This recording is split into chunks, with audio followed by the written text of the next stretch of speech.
Через 5 лет 17-й квартал Якутска и прилегающие к нему районы преобразятся. Завтра правительство республики подпишет договор о капитальной застройке с властями города.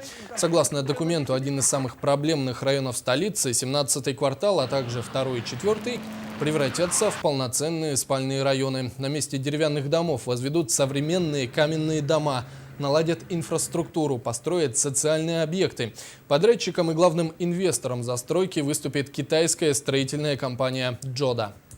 Мы вот осенью непосредственно были у них в гостях, и они показывали свою комплексную застройку именно на территории. У них комплексная застройка идет именно на 250 тысяч человек идет. Комплексная застройка. Мы были очень удивлены, поражены, как они комплексно заходят именно в застройку. Они, проще говоря, они застраивают целыми городами.